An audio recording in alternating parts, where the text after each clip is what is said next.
Bonsoir et bienvenue à tous, merci de votre présence. J'ai le privilège de vous proposer ce soir de partager avec moi l'âme lusitanienne. Mon univers artistique est souvent inspiré par mon pays de cœur, le Portugal. Je vais vous parler de nombreux sentiments et de nombreuses émotions que j'ai découvertes en vivant en harmonie avec ce pays de la péninsule ibérique. À travers la musique que j'ai composée, les mots et les textes, j'aimerais vous emmener avec moi dans l'Alma Lusitana, l'âme lusitanienne.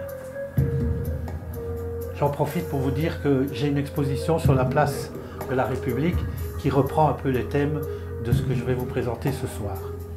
Alors, je vais commencer par deux textes qui évoquent une région que j'apprécie beaucoup, qui est l'Alentejo, terre sauvage et aride. Il s'agit aussi d'un des symboles de la révolution des œillets. Ces textes portent pour titre « Les Portugais et Alcácer do Sal ». J'aime ces matins frais, sur les monts Alentejano. Les vignes et les cyprès se disputent la campagne.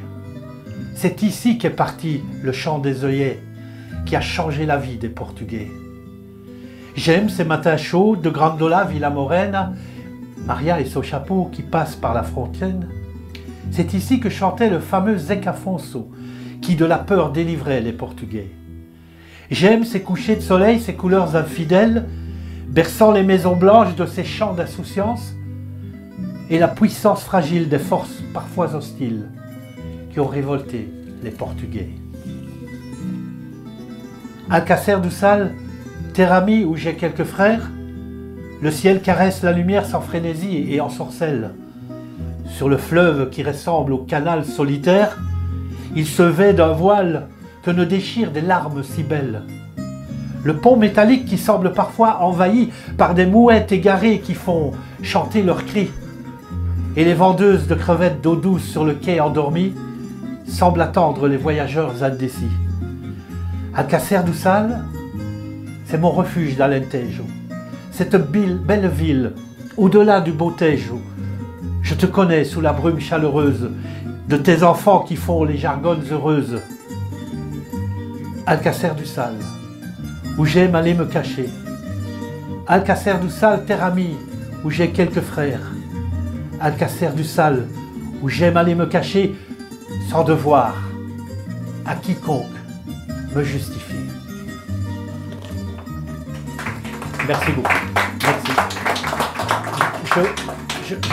Je voudrais vous prenez des documents qui vont vous expliquer recto verso certains mots ou certaines expressions que j'utilise et qui ne sont pas nécessairement connus de tout le monde.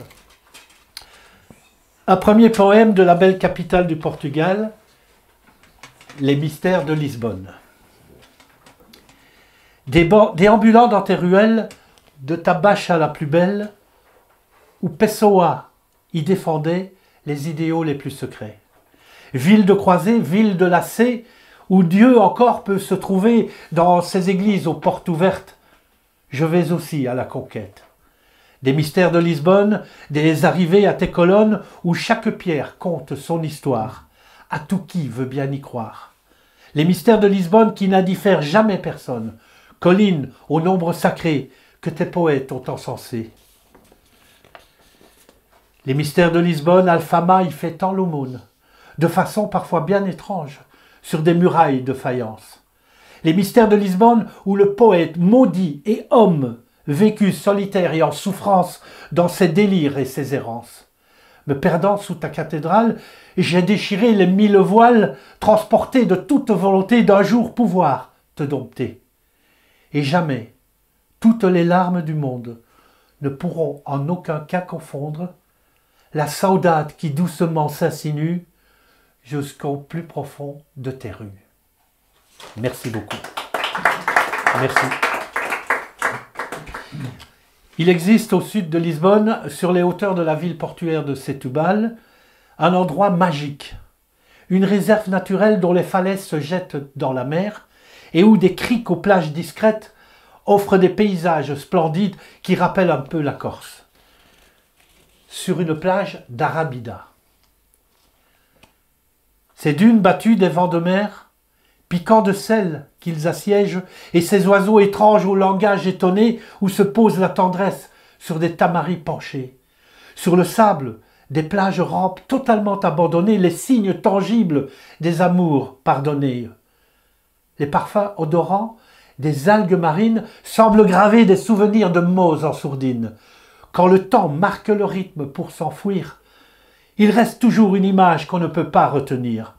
Ce personnage, irréel, tout emmitouflé, qui regarde au loin l'horizon détesté.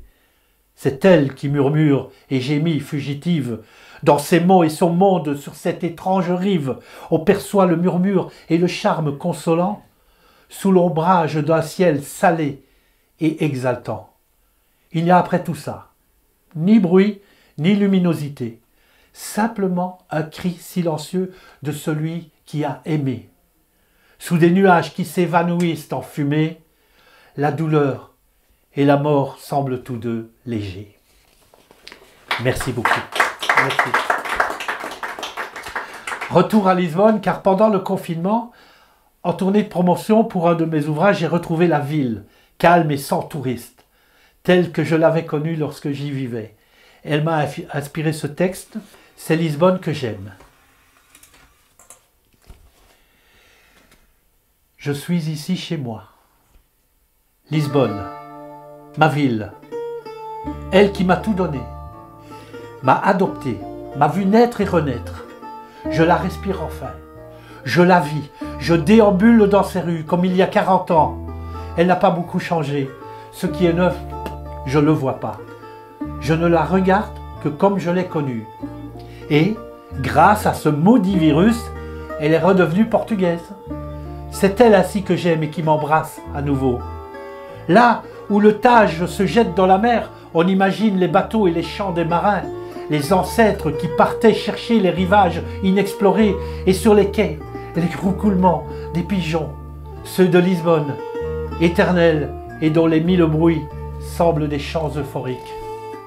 Là où je témoigne ma vie et sa félicité, volée au temps, volée au destin, notre amour est ainsi. Un amour séparé, un écho vivant qui traverse le temps et les océans. Tes yeux ne s'oublient jamais, tant j'y vois ce que je veux y voir. Les rivages de notre histoire, les bords dessinés par un ciel dont l'argent scintille sur des flots tumultueux. J'ai l'impression d'entendre des marins chanter ou aller, faire des efforts que je ne sais distinguer, mais qui sont utiles à la poursuite des découvertes.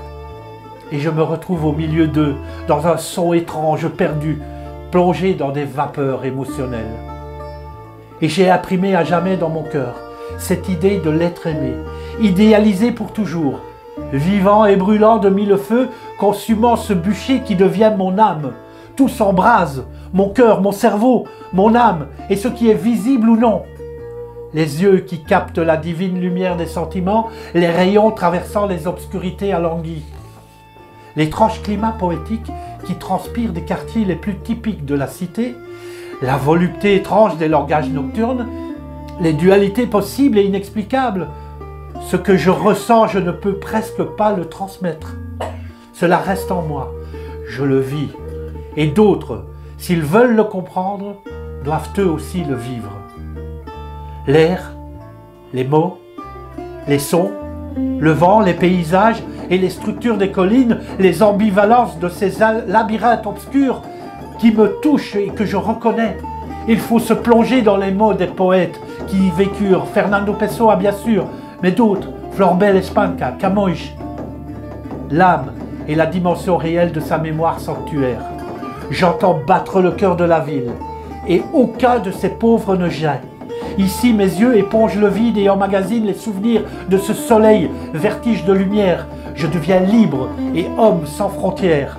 Alors, bientôt demain, dans quelques jours, je devrais, dans le pli de mon cœur, toi et moi, devant la mer et le coucher du soleil et ses couleurs sauvages de tant de merveilles, c'est Lisbonne que j'aime. Merci. Excusez-moi, je bois un petit coup parce que... Je me laisse emporter par l'enthousiasme. Alors vous savez, là, vous avez au verso la traduction du texte que je vais vous lire en portugais. Donc Fernando Pessoa, c'est ce poète qui ne fut jamais publié de son vivant et qui aujourd'hui est reconnu dans le monde entier. Il avait pour habitude, afin de se dédoubler et se permettre d'écrire dans différents styles, d'utiliser des hétéronymes. D'ailleurs, il écrivait une biographie pour chacun d'eux. Ceux-ci furent très nombreux. Voici un texte en langue portugaise de l'un de ceux-ci, Pouco a Pouco, de Álvaro do Campo. Pouco a pouco, sem que qualquer coisa me falte, sem que qualquer coisa me sobre, sem que qualquer coisa esteja exatamente na mesma posição. Vous andando parado, vous vivendo morrendo, vous sendo eu através de uma quantidade de gente sincera, vous sendo tudo menos eu. Acabei. Obrigado. Obrigado. Há português aqui? Há português? Não? Il y a des portugais? Não. Bon. Ah, brasileira, é a mesma língua. Alors, je voudrais vous offrir un texte quelque peu surréaliste. Ça fera partie de mon prochain ouvrage, Les bonheurs invisionnables, et je l'ai intitulé Télépathie.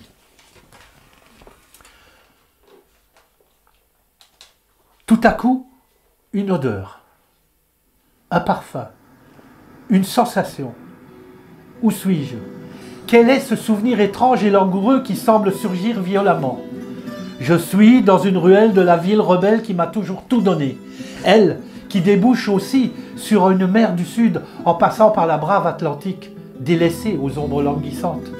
Là, sous le voile d'une lune pâlie et au gré d'une brise légère, je déambule une fois de plus et les songes étranges me remplissent la tête. J'ai le souvenir d'avoir été grognard de Napoléon. Et j'ai dû danser avec le squelette d'Inès de Castro dans le monastère d'Alcobaça. Puis, j'avais repris la route. J'étais passé par Batalha. Est-ce que c'est dans cet endroit que j'ai rencontré inconsciemment l'amour? Est-ce au pied de ce monument que j'ai intégré en moi la certitude de vivre encore un nouvel amour? N'est-il pas le lieu de sépulture du bon roi Jean Ier, pas Jean le fils d'Inès, avec qui j'ai dansé? Non, l'autre.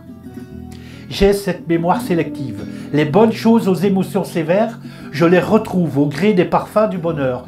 Mais les secousses atroces des meurtrissures frustrantes de ces anciennes carences, elles, je les anesthésie. Alors, ressusciter le temps des émotions est parfois contorsion d'artiste impudique. Il faut tituber des infligées absences, c'est naturel et sain. Je reprends la route de la mémoire, celle qui m'a confronté au poète maudit, celui que j'ai rencontré au détour d'une venelle pavée de beige. Il m'a reconnu et donné les clés de l'insoumission intellectuelle. Il se riait de ces élites qui semblaient toutes le connaître et comprendre son terrible combat intérieur face à un univers qu'il ne pouvait pas saisir, mais qu'il peignait avec des mots. Eh oui, la danse a empêché d'offrir la victoire à ces gens qui se mettent sur ma route entre le passé et le présent, barrant le chemin des souvenirs vers la mémoire du temps vivant, et ainsi, je garde sereine la solitude de mon âme. Et je reste en télépathie dans cet endroit. Je regarde le ciel et je la vois, l'étoile, que je partage et qui, complice de mes soirs de saudade, me donne la force de vivre encore, de créer, de croire en demain et en ces endroits où je me sens bien depuis toujours. Je viens de prendre un café avec le poète toujours damné. Il continue à me soutenir et à me dire qu'il faut encore et encore écrire, qu'un jour on me rendra grâce. Il me dit que dans mon pays et d'autres, on met du temps avant de reconnaître que l'on s'est trompé. Ici, non. Dès que la preuve est faite, on offre le respect, comme on paye son impôt. Ah, mais pas en 1930, année éthylique. Je descends avec lui vers la Bacha, partager une eau de vie aux cerises, la ginginha. Plantés sous nos costumes rayés, auprès du bar, au milieu d'un groupe d'hommes qui font de même, on partage cet instant convivial en se parlant de tout et de rien. Le sol est gluant et glissant d'alcool renversé. Il vaut mieux s'en éloigner un peu. Là, juste à côté, il y a ce magasin qui vend des produits de cuisine et de maison. J'y ai acheté mes couverts, quelques assiettes, des casseroles et des plats, bon marché. Mais je les ai laissés à une vieille dame, ratatinée et ridée, qui en avait bien besoin. Le poète vient de s'en aller. Il s'éloigne, le dos voûté, toute la tristesse du monde semble accabler. Ah oui, je pense au Van Gogh, Gauguin et tant d'autres qui subirent l'insulte suprême de la masse durant leur vivant et dont on vomit le talent une fois mort dans la déchéance et le dénuement le plus abject. Merci. Merci beaucoup. Je vais faire quelque chose que je n'ai plus fait depuis très longtemps. Je vais vous chanter une chanson pour terminer. Et j'en ai écrit le texte. La musique est d'un monsieur qui s'appelle André Fisichella. Et puis je vous demanderai d'être indulgent parce qu'il y a très longtemps que je n'ai plus chanté en public. Sauf à la répétition. Voilà. Ça s'intitule « Quand Lisbonne se réveillait ».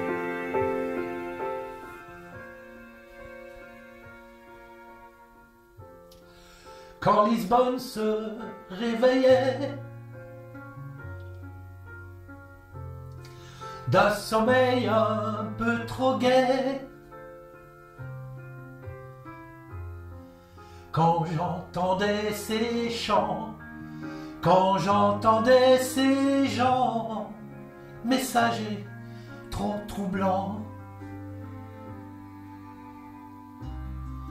les voix du bairro alto, les cris d'enfants d'Alfama, et le soleil à l'est si haut, une brume sur le Tage si beau. Dans la chaleur de ces aubes, berçant des voiliers interdits, dans les râles des fados rauques, dessinait l'agonie de ces nuits. Quand Lisbonne se réveillait d'un sommeil un peu trop gai, quand j'entendais ces chants, quand j'entendais ces gens, messagers trop troublants,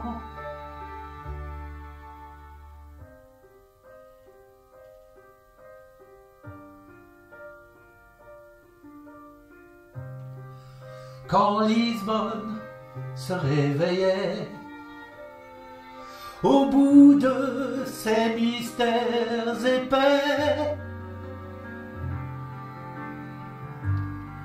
entre les colonnes des arrivées, ces navigateurs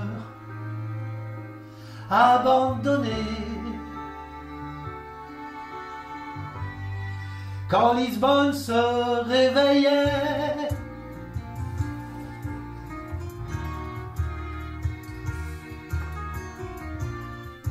je voulais vous dire qu'on est filmé ce soir pour un reportage pour la télévision portugaise qui sera diffusé en septembre. Je ne sais pas la chaîne exacte, je crois que c'est RTP ou SIC, mais c'est filmé ce soir. Voilà. Vous passerez à la télé. Quand Lisbonne se réveillait,